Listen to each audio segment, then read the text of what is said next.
प्रातः क्लास चल रहा था 24/8/1967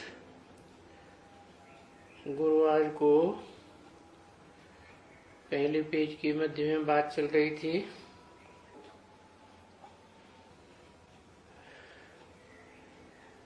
जब भी कहाँ भाषण आदि में जाना होता है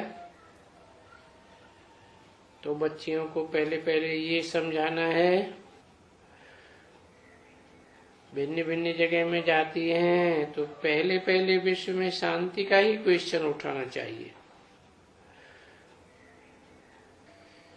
जबकि प्राइजेज मिल रही हैं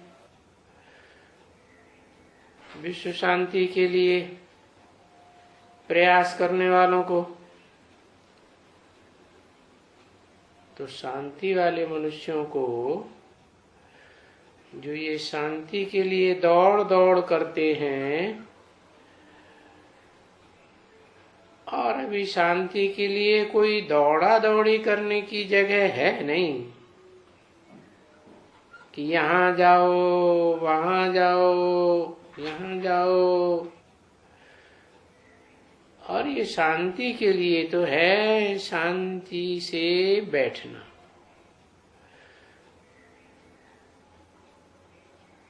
कोई भाग दौड़ करने से विश्व में शांति नहीं होगी, क्योंकि बेसिक में भी देखा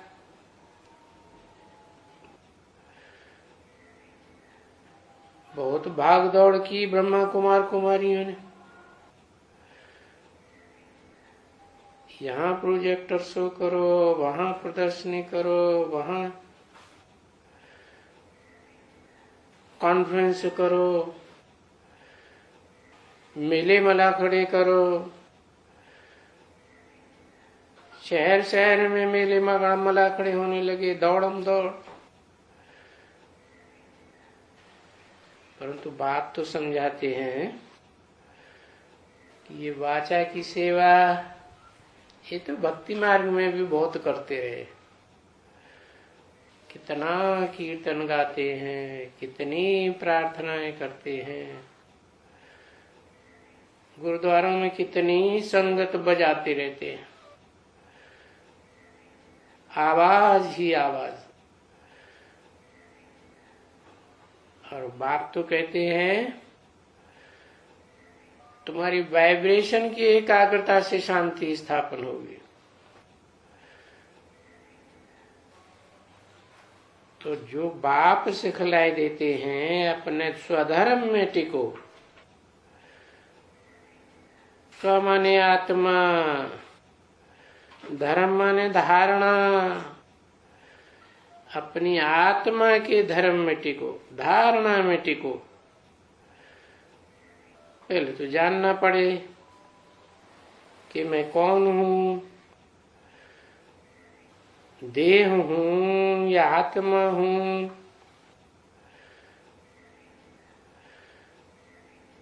स्व आत्मा का धर्म है शांत स्वरूप। तो पहले तो फाउंडेशन वहां से पड़ेगा ना, उस शांति स्वरूप आत्मा की स्थिति में टिकना पड़े। तो विकर्म विनाश हो जाएगा।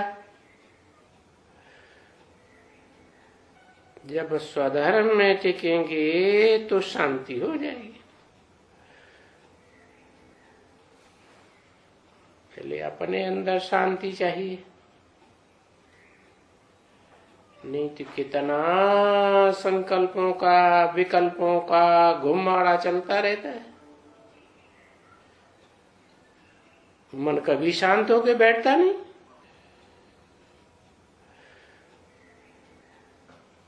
तो बाप कहते हैं कि तुम बच्चे तो फिर हो ही ये वर शांति के बाप की बच्ची।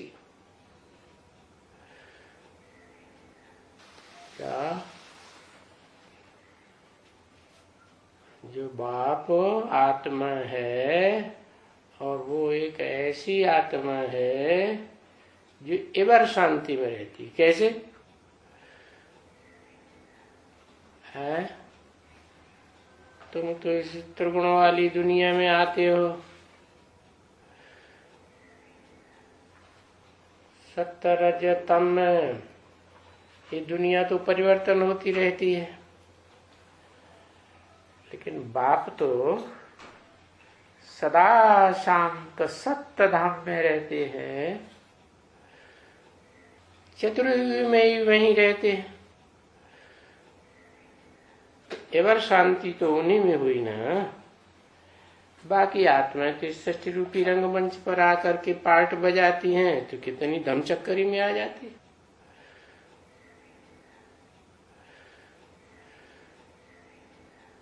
तो तुम अपन को ये याद रखो कि हम किसके बच्चे हैं। तो जो बाप का खून वो बच्चे में जाएगा,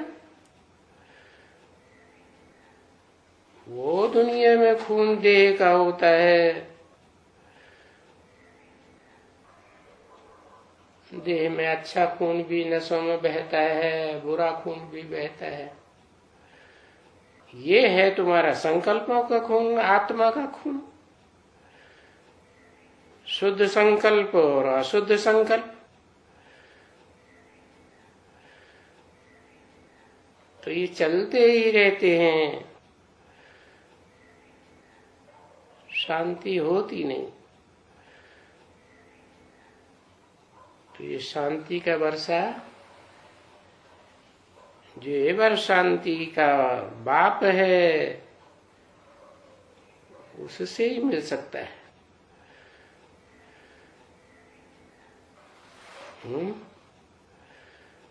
उससे कह के दूर क्यों कर दिया? बोलने वाला तो शिव है, वो स्वयं ही तो सदा शांति में रहता है, सदा शिव है, क्योंकि वो निराकार इस सृष्टि में आता है और साकार मनुष्य तन में मुकर्रर रूप से आता है। तो उसके द्वारा ही शांति के वाइब्रेशन फैलते हैं। कोई मीडिया तो चाहिए ना।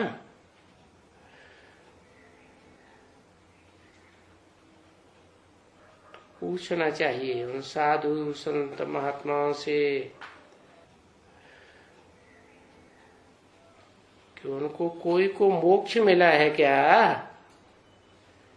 सदा काल के लिए मुक्ति हुई क्या? ऐसे ही बोलते रहते हैं। बुद्ध भगवान पार निर्वाण गया। अरे वो पार निर्वाण गया होता तो उनके फॉलोअर्स भी तो गए होते ना। दुनिया में तो बौद्धियों की संख्या कितनी ही बढ़ती जा रही है। अरे सीधी सी बात है, जब इतना ऊंचे ऊंचे शांति का सागर, अकूट शांति का भंडार, उसको ही सृष्टि पर बार बार आना पड़ता है, उसको ही मोक्ष नहीं है, तो दूसरी आत्माओं को कहां से मोक्ष हो जाएगा? तो अब सवाल है बच्चों को मुक्ति कैसे मिले? इस दुनिया के बंधन में है, देह के बंधन में है, इंद्रियों के बंधन में है, मन के बंधन में है। तो मुक्ति मिलने का रास्ता भगवान ही आकर के बताते। तो वो भगवान आया हुआ है, क्योंकि भगवान को तो आना है ना, और तो कोई है ही नहीं जो सदा मुक्त हो। तो कल्प कल्प के संगम युग युगे मैं आता हूं, ऐसे नहीं कि हर युग के बाद आता हूं, हर युग के अंत में आता हूं। जो लिख दिया गीता में संभवामि युगे युगे, ऐसे नहीं है। संभवामि युगे युगे का अर्थ है 2 युगों के बीच में आता हूं। कौन से दो युग? जिसमें एक है कीर्ति कला की अति वाला युग, और उस कीर्ति कला के अति वाले युग को भगवान आकर के चढ़ती कला की अति वाला युग बना देते हैं। मना कलयुगी झूठ खंड को सच खंड बना देते हैं। तो उस संगम में आता हूं, कलयुग और सतयुग के संगम में। ऐसे तो नहीं है कि सतयुग त्रेता के संगम में, त्रेता द्वापर के संगम में, या द्वापर कलयुग के संगम में आता हूं। उन्होंने तो शास्त्रों में क्या क्या लिख दिया। सतयुग में हिरण्यकश्यप के रूप में आया, त्रेता में राम के रूप में आया, द्वापर में कृष्ण के रूप में आया, कलयुग में कलंकीधर बन के आया। जब जब सृष्टि का चक्कर फिरता है तो चक्कर पूरा होता है, फिर मैं आता हूं। ऐसे थोड़े ही कि मैं बार बार आता ही रहूंगा। तो देखो, ये पुरानी पतित तमो प्रधान दुनिया को, कलयुगी पापी दुनिया को पलटकर पुण्यात्मा देवताओं की दुनिया बनाने का पार्ट भगवान को ही मिला हुआ है।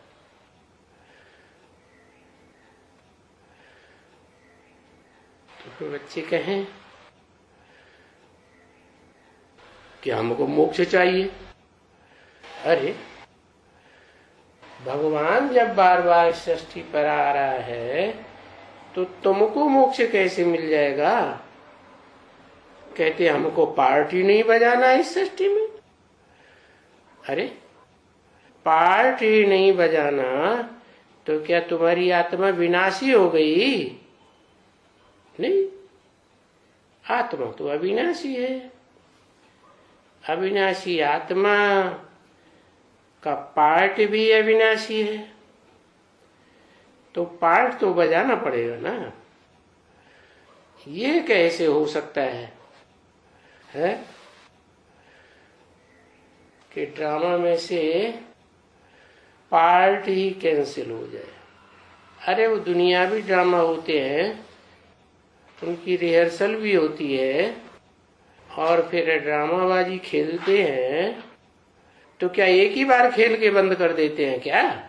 बार बार रिपीट करते हैं। जैसे हद का ड्रामा बार बार, वो तो है विनाशी ड्रामा।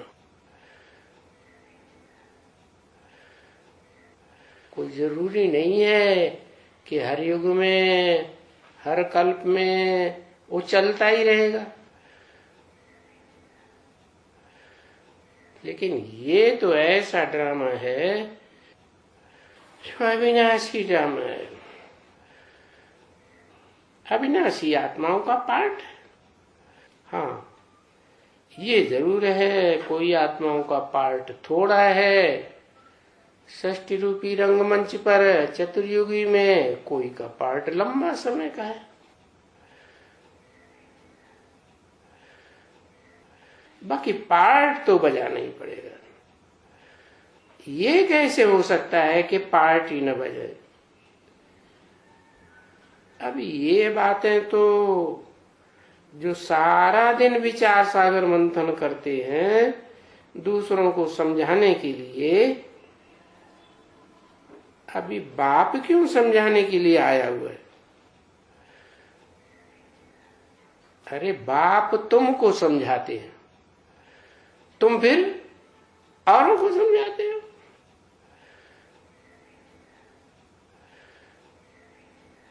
एक के द्वारा इतनी बड़ी दुनिया का काम थोड़ी हो सकता है।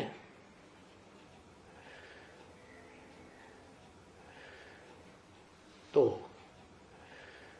एक की बात दूसरा सुनेगा, दूसरा सुन करके तीसरे को सुनाएगा, तीसरा समझेगा, सुनेगा, फिर चौथे को सुनाएगा, समझाएगा।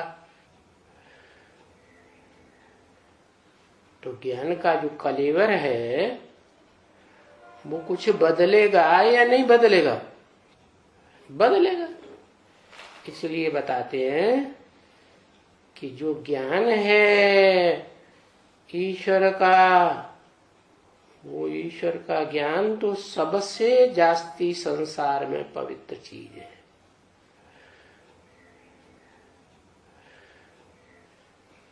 उस ज्ञान से पवित्र तो दुनिया में कुछ होता ही नहीं। लेकिन वही ज्ञान जब इस सृष्टि पर बाप आते हैं, अखूट ज्ञान का भंडार इस सृष्टि पर देते हैं, तो एक से दूसरे, दूसरे से तीसरे, ऐसे पसार होते होते ज्ञान भी 4 अवस्थाओं से पसार होता। जैसे दुनिया की हर चीज 4 अवस्थाओं से पसार होती है, वैसे ज्ञान भी सतो रजो तमो होता जाता है। तो क्या कहें, कलयुग के अंत में अव्यभिचारी ज्ञान रहता है, एक का दिया हुआ, यह व्यभिचारी हो जाता है, व्यभिचारी हो जाता है। तो देखो, बाप तो आकर बाहर वालों को समझाते ही नहीं है। क्या कहा?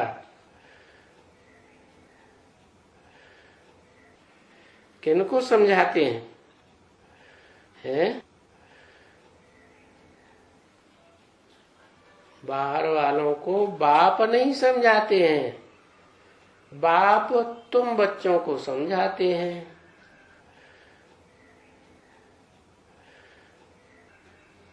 वो भी कौन सा बाप तुम बच्चों को समझाते हैं? तुम बच्चों को कौन सा बाप समझाते हैं? शिव बाबा है। और शिव बाबा को कौन समझाता है? शिव बाबा को समझाता है शिव बाप।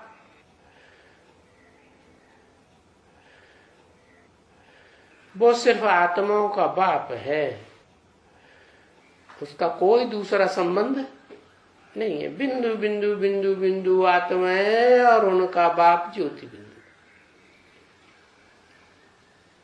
तो वो ज्योति बिंदु बाप अपने बड़े बच्चे को, उसके पास जो भी टंट गंट है अखूट ज्ञान का भंडार, वो अपने बड़े बच्चे को सौंप जाता। बड़ा बच्चा फिर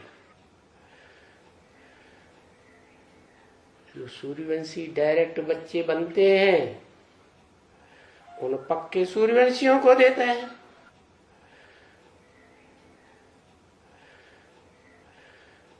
बाकी तो फिर बाहर वाले हो गए ना। है कौन कौन बाहर वाले हो गए? षष्ठी रूपी वृक्ष है, उसमें बीज है और बीज से बीज निकले, तो एक बीज से ढेर सारे बीज पैदा हो जाते हैं ना।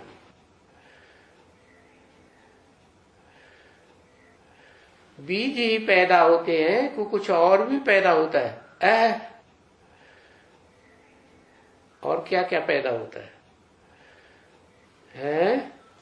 बीज से जड़ें पैदा होती हैं, तना पैदा होता है, टहनियां पैदा होती हैं,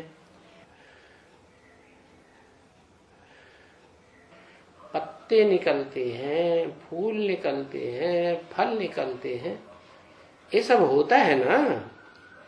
तो मूल कुल कौन सा हुआ? बीज रूपात्माओं का।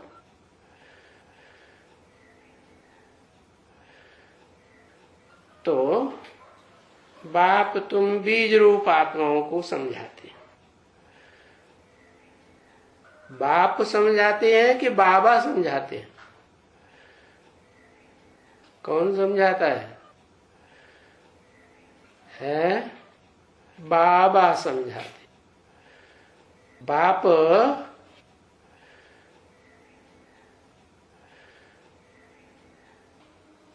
माता नहीं बनते है? हाँ, माता भी बनती हैं। माता के रूप में सुनाते हैं, समझाते नहीं हैं। और बाप के रूप में गहराई से ज्ञान को समझाते भी हैं।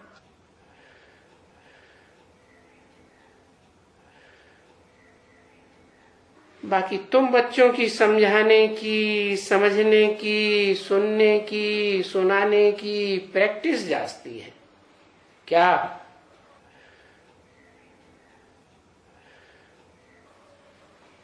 तुम बच्चों को प्रैक्टिस जास्ती है दुनिया वालों के मुकाबले।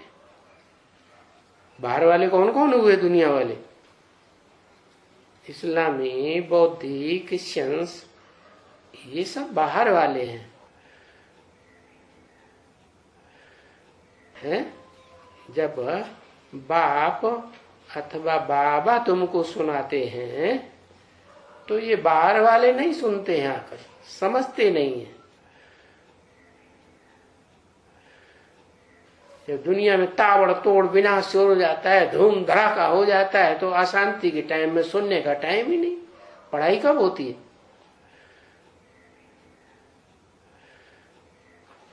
शांति के टाइम पर पढ़ाई होती है या अशांति के टाइम पर पढ़ाई होती है? शांति के टाइम पर पढ़ाई होती है। तो जब शांति का टाइम होता है तब तो वो अपनी मगरूरी में रहते हैं। क्या भले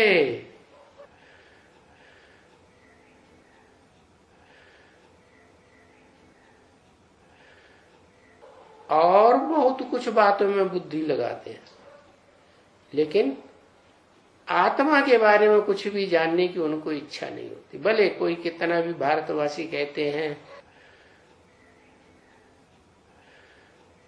देह भी होती है, देह तब चलती है जब आत्मा होती है। देह तो 5 जड़ तत्वों का पुतला है, परंतु उसमें चलाने वाली तो आत्मा है ना। करता धरता तो आत्मा है, परंतु वो अपनी मगरूरी में इतने ज्यादा मस्त रहते हैं, दुनिया को समझते हैं कि हम ही चलाने वाले,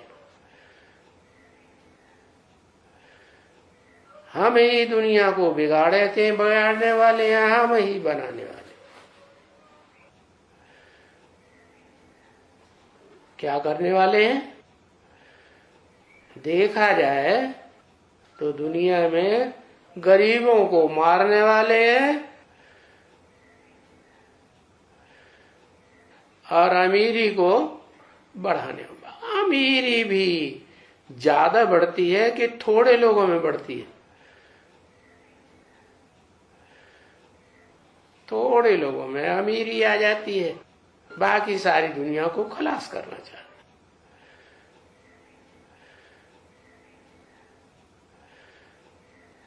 तो वो समझते ही नहीं कि विश्व में शांति कैसे होगी।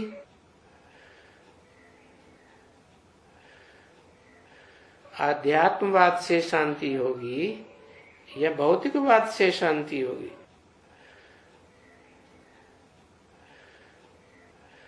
तुम्हारी आध्यात्म की बातों को समझने की प्रैक्टिस बहुत है।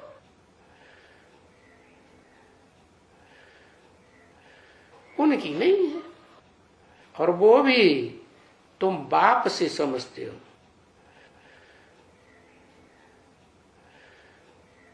है वो तो बाप से डायरेक्ट नहीं समझते, क्योंकि शिव बाबा बैठ करके समझाते हैं।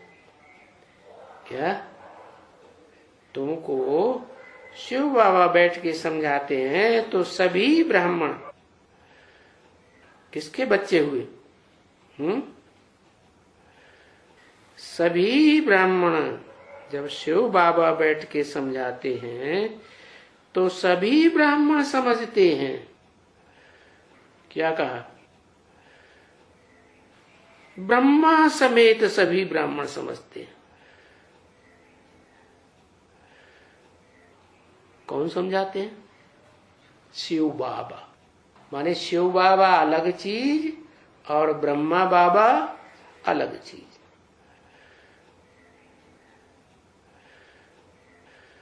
वो सिर्फ ब्रह्मा बाबा है। बड़ी अम्मा तो कहेंगे, क्योंकि उस अम्मा की गोद से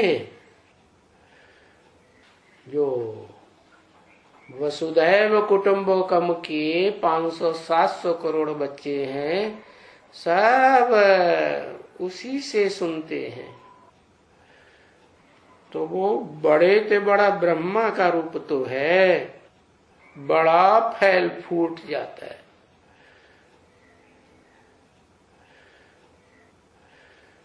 लेकिन बाप तो नहीं है ना।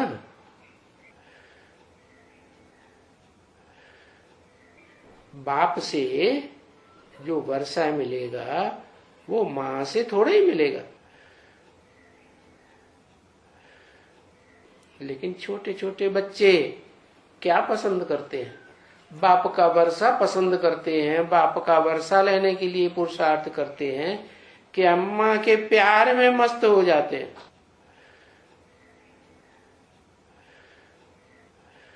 प्यार में मस्त हो जाते हैं। तो बताया कि तुम सभी ब्राह्मण जब शिव बाबा बैठ करके समझाते हैं तो तुम भी समझते हो और ये ब्रह्मा भी बैठ करके समझते हैं। तो ब्रह्मा के साथ ब्राह्मणों का समझने का टाइम किस समय का है? समझने का टाइम, सुनने का नहीं। पहले होता है सुनना, फिर होता है समझना, फिर होता है मानना, फिर होता है चलना। तो टाइम भी बता दिया, 40-50 वर्ष लगते हैं तुम बच्चों को तमो प्रधान बुद्धि से सतो प्रधान सात्विक बुद्धि बनने में।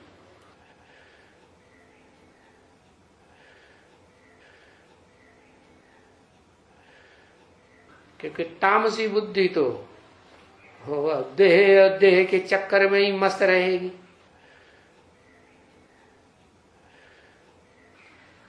और जो सात्विक बुद्धि बनेगी तो सत्य तो आत्मा है, देह थोड़ा ही सत्य है।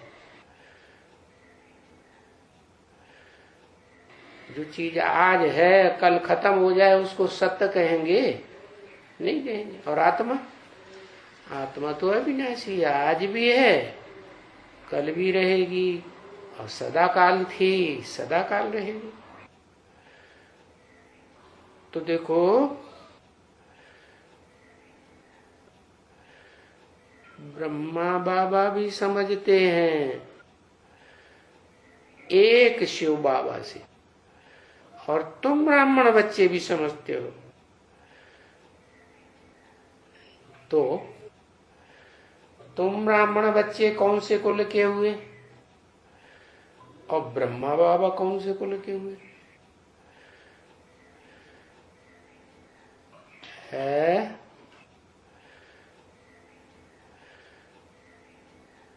वो सूर्यवंश के, वो चंद्रवंश के? नहीं। ब्रह्मा बाबा भी शिव बाबा ज्ञान सूर्य से डायरेक्ट समझते हैं। तो किसके बच्चे हुए? किसके बच्चे हुए? सूर्य के बच्चे हुए या चंद्रमा के बच्चे हुए? सूर्य के बच्चे सूर्यवंशी हो गए ना। तो भले ब्रह्मा की सोल सतयुग में जाकर के जन्म लेगी, संगम युग का जो स्वर्णिम वर्षा है है विष्णु लोक का वो नहीं प्राप्त करेगी, और प्राप्त करेगी भी तो दूसरे के शरीर में प्रवेश करके प्राप्त करेगी। अपना तो शरीर उनका होता ही नहीं है। तो सतयुग में भी जा करके वो चंद्रवंशी नहीं गए जाएंगे। क्यों? क्योंकि किसके बच्चे बने? बाप के बच्चे बने, बाप से पैदा हुए, माँ ने ही परवरिश की डायरेक्ट, और बाप से ही वर्षा लिया। तो बाप से वर्षा लेने के कारण वो भी चंद्रवंशी नहीं कहे जाएंगे। हाँ, चंद्रमा तो है, लेकिन चंद्रमा माँ बाप से वर्षा लेता है ना। माँ बाप हो गई धरणी माता माँ, और बाप हो गया ज्ञान सूर्य।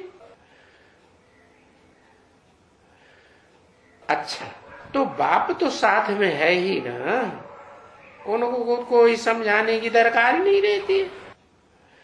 क्या कहा? बाबा की बात छोड़ो, है बाबा में साथ में कौन है? बाबा के साथ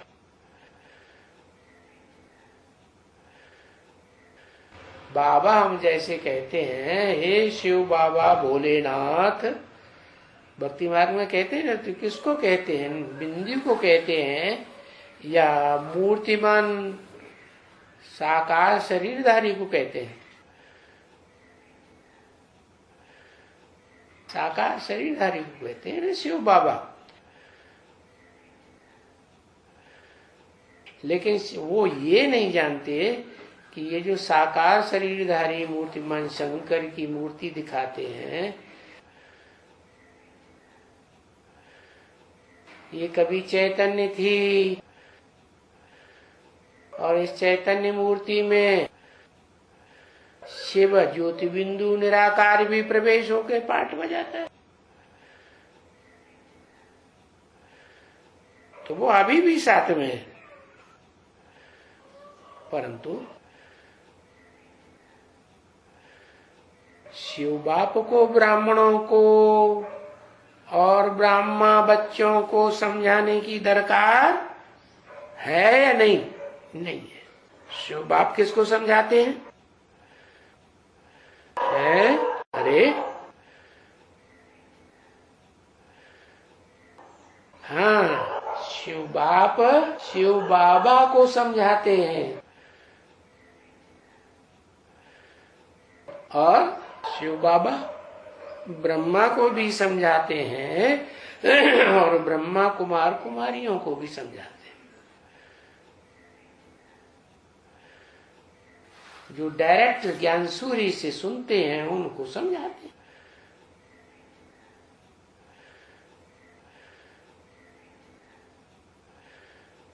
बाकी तुम बच्चे फिर बाहर वालों को समझाना और धर्म वालों को समझाना। तो समझाने की दरकार तुम बच्चों को है क्या?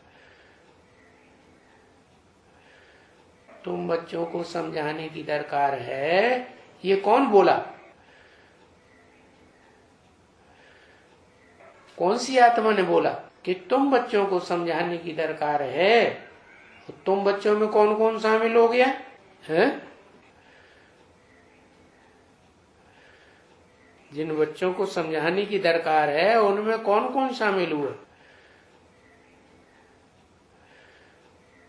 सिर्फ लक्ष्मी नारायण। पहले तो है शिव बाबा। क्या? इसलिए पंजाब में आज भी बच्चों को कहते हैं ए बाबे इधर आओ, इधर उधर काम कराते रहते हैं। छोटे छोटे बच्चों का बाबा कहते हैं उनको। तो शिव बाप का पहला बच्चा हो गया शिव बाबा। शिव क्यों लगा दिया? क्योंकि शिव उसमें मुकर्रर रूप से प्रवेश करके रहता है।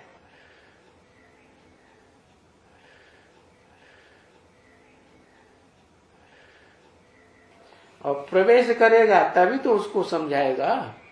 अंदर ही अंदर, अंदर ही अंदर मनन चिंतन मंथन कराता रहेगा ना।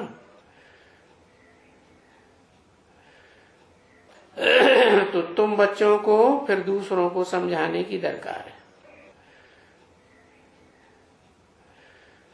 पहले तो खुद धारणा करना है। खुद धारण करेंगे ज्ञान की बातों को तो दूसरों को भी समझा सकेंगे। विचार सागर मंथन करना है। क्या ज्ञान की वृद्धि कैसे होगी? ज्ञान की वृद्धि होगी जितना अंदर अंदर विचार सागर मंथन करते रहेंगे तो ज्ञान की वृद्धि होती रहेगी। मक्खन निकलेगा, सार निकलेगा, तत्व निकलेगा।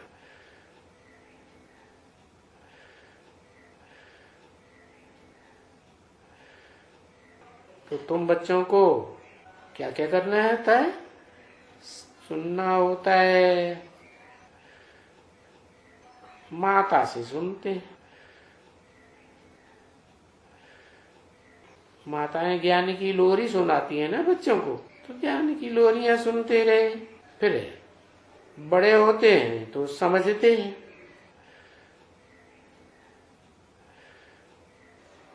बाप कौन है, माँ कौन है, माँ से क्या मिलता है, बाप से क्या मिलता है, तो मंथन चलता है। तुम बच्चों को मंथन चलना चाहिए ना।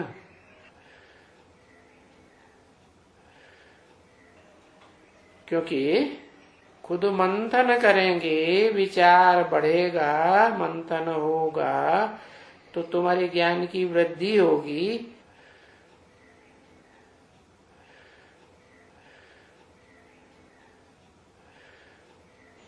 तो तुम सर्विस पर सभी बच्चे प्रस्तुत हो जाएंगे। बाबा के पास कभी कोई बिरले आएंगे। क्या कहा? समझने के लिए, है ना। बाप के पास तो आने की सवाल ही नहीं। बाप तो सिर्फ एक को ही समझाता है।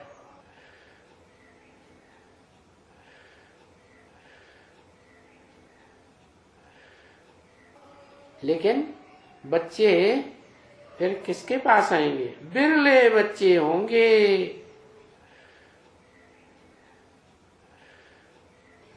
तुम्हारे अलावा, सूर्यवंशियों के अलावा कौन होंगे वो बिरले बच्चे कौन होंगे जो वो बाबा तक पहुंचेंगे? बाप की तो बात ही छोड़ दो, है? अरे बताओ जल्दी। है बिरले बच्चे 108 तो सारे ही सूर्यवंशी हुए। वो तो है ही रुद्रमाला, विजयमाला। अरे धर्म पिताएं बाप के सन्मुख आएंगे और सलामी भर के जाएंगे। क्योंकि अभी तक तो समझते रहे सभी धर्म पिताएं कि जब वो आते हैं तो उस समय उस दुनिया में उनका ज्ञान में मुकाबला करने वाला कोई होता नहीं। इब्राहिम आए तो उनका ज्ञान में मुकाबला करने वाला जब तक वो जीवित रहे, और उसके बाद भी 100, 200, 400 वर्षों तक, 200, 250 वर्ष तक कोई भी नहीं होता। फिर जब उनके ढेर फॉलोअर्स हो जाते हैं, ज्ञान विस्तार को चला जाता है, ये तो जानते हैं विस्तार में सार तो रहता नहीं, तब फिर सार की बातें सुनाने के लिए वो दूसरा धर्म पिता बुद्ध है।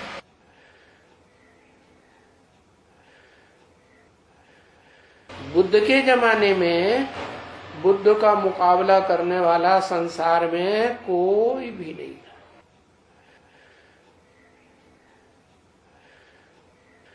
भले उनको देश निकाला मिला था, बाप की बात मानी थी, देश से बाहर चले भी गए, लेकिन बाहर जाकर के उन्होंने जो कमाल करके दिखाई, एक एक फॉलोअर ने ऐसे ऐसे भाषण किए तीखे कि 60-60 हजार लोग एक एक भाषण में निकल पड़े। तो ऐसे ऐसे धर्म पिताएं आते हैं जिनका मुकाबला संसार में कोई भी नहीं कर सकता ज्ञान समझने और समझाने में।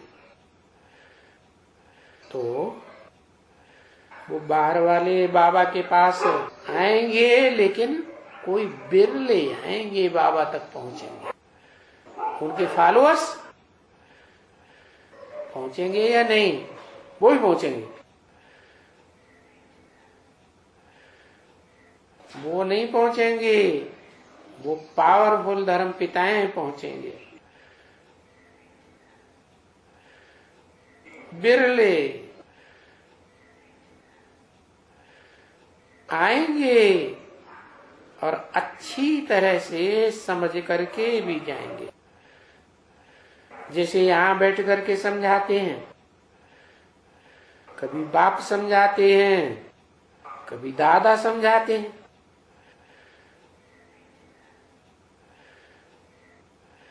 है ये दादा भी तो समझाते हैं ना, बाकी तुमको तो बहुत समझाना है। पाप भी जितना नहीं समझाते हैं, और दादा कौन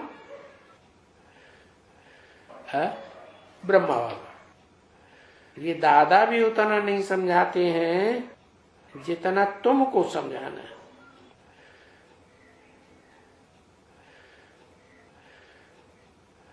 क्योंकि दिन और रात सेंटर पर समझाना ही पड़ता है ना तुमको।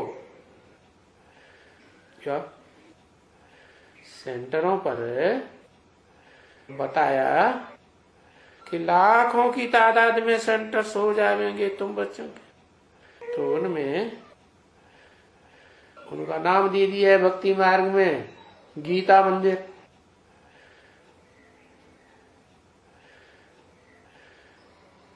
गीतापति भगवान आया होगा तो क्या गाया जाएगा? गीता मंदिर। मंदिर माने घर, मन का दर, दर माने दरवाजा। तो जो आते हैं उनको समझाना तो पड़ता ही है ना।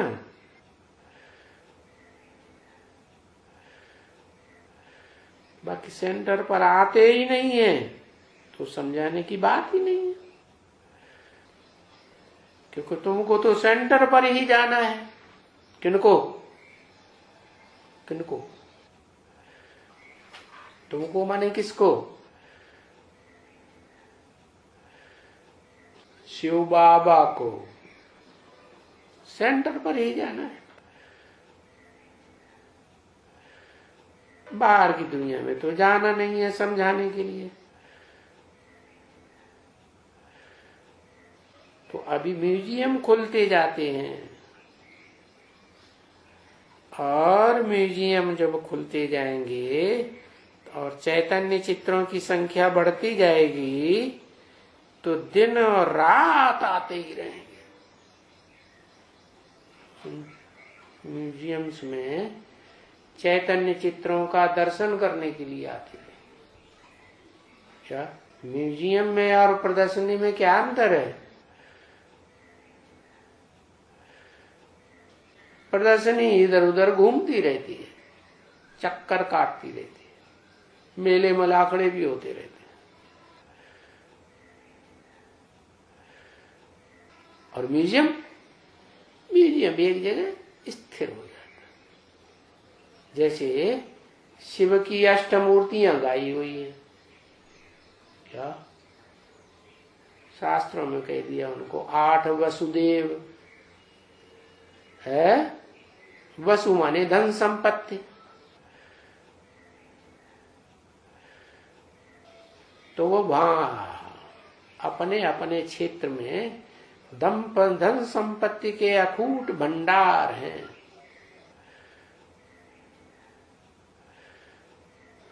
दुनिया के बड़े बड़े भंडार, क्या कहा,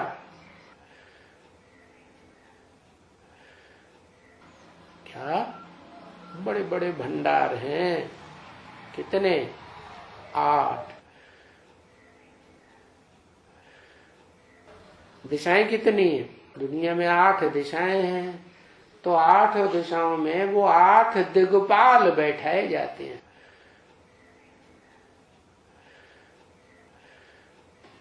तो उन म्यूजियम में जो स्थायी म्यूजियम होंगे उनमें वो दिग्पाल अपनी दिशाओं में बैठ करके दिन रात समझाते रहेंगे, अपने फॉलोअर्स को आते ही रहेंगे। हाँ, ये जरूर है। क्या 24 घंटे आते रहेंगे? है 24 घंटे नहीं आएंगे।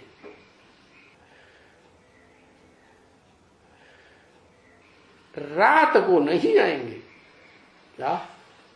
रात में भूत प्रेतों को बवंडर सारी दुनिया में चलता है, राक्षसों का। तो तब नहीं आएंगे समझने के लिए। कब समझने के लिए आएंगे? जब ज्ञान सूर्य की रोशनी सारी दुनिया में फैलती है। तो देखो, दिन और रात, भाई सुबह को 8 बजे से रात को 8 बजे तक तो या सुबह को 7 बजे से शाम के 12 बजे 12 घंटे तक आते ही रहेंगे। 12 घंटे क्यों बताया है? ज्यादा क्यों नहीं बताया है? क्यों नहीं बताया? इसलिए नहीं बताया कि वो तो विधर्मी है ना, दूसरे धर्म की शिक्षा देने वाले हैं ना। सत्य सनातन धर्म के तो नहीं है, उनका धर्म सदाकाल थोड़ा ही चलता है, सत्य थोड़े ही है। असत्य चीज सदाकाल थोड़ा ही रहती है। उनके धर्म तो विनाशी हैं, धर्मखंड भी विनाशी हैं। तो वो यहाँ नियम बनाया होगा, यहाँ रात को नहीं रह सकते। क्या सवेरे को आए, ज्यादा से ज्यादा बहुत जल्दी आएंगे तो 7 बजे 8 बजे तक आ जाएंगे। आए, ज्ञान को समझे, सारा दिन अच्छे से समझ ले, और शाम को रुखसत वापस जाए। बाकी ब्राह्मणों के बीच में खाना सोना उनका हो सकता है क्या? वो भी सूर्यवंशी ब्राह्मणों के बीच में?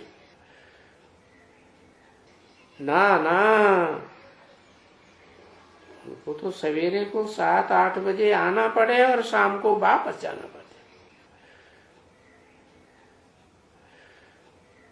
मैं भी तुम बच्चों की सेवा करता हूं ना। तुम बच्चों को तो सर्विस के लिए 14-15 घंटा भी है। क्या मैं कब सेवा करता हूं? मैं रात को जब घोर अंधकार होता है, अज्ञान अंधकार की रात्रि होती है, तब सेवा करता हूं तुम बच्चों की। या सवेरे सवेरे अमृत वेले करता हूं है। हाँ, 2 बजे से लेके 4 बजे 5 बजे अमृत वेले सेवा करता हूं ना, स्पेशल हर बच्चों के पास चक्कर लगाता हूं। ओम शांति।